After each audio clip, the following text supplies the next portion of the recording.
First of all, don't underestimate the fact that the criticism, negativity towards China has been getting stronger. I mean, it's always been there. Look, it's not new. This goes back, a long time. It goes back to 1949. There's a whole history of being critical and demeaning of China on political grounds.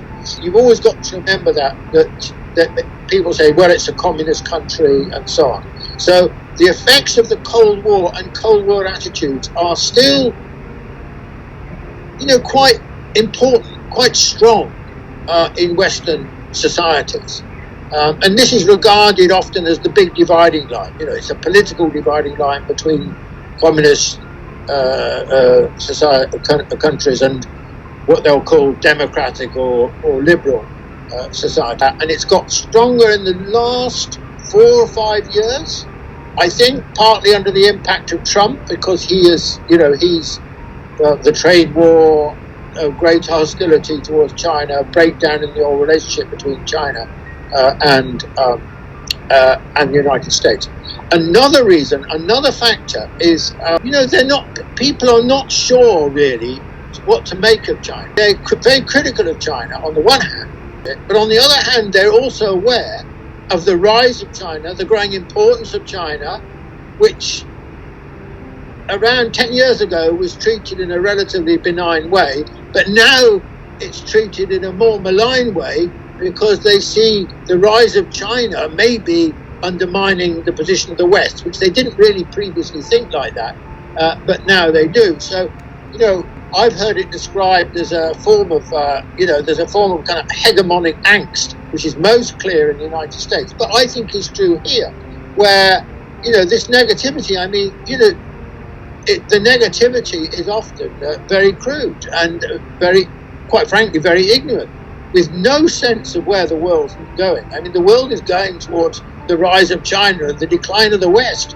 So what's the West going to do? Is it West going to find a way of relating to China, or is it just going to be shouting against China? And I think in a way that there's a kind of an intellectual crisis in the West about China. Because they really are not sure how to handle it. And this is not surprising, because the West has been riding high for so long. China has not been part of their playbook. They haven't been able to think about China in these terms, and now they did. And if you think of it historically, it's all happened very quickly.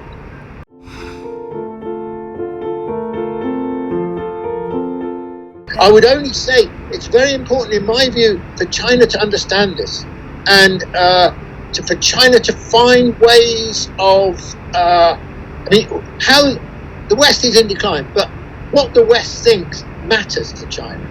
It is very important. So China has to find a way of relating to public opinion in the West, which is going to, as far as possible, bring as many people, as large a cross-section of people in the West along with it as possible. It matters what the West thinks to China. It's not the only question for China, but it is the important question. And I think China's still got quite a lot to learn about that. China underestimates the importance of that, but more importantly than that, it doesn't quite understand how to do it. That's not surprising. I mean, China is different. What works in China doesn't work usually in the West.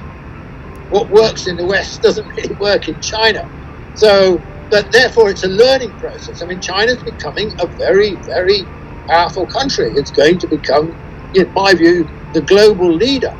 Therefore, it's got to be culturally very aware, much more knowing of how opinion in these countries works and how best, and value that as important to find way for forms of cooperation.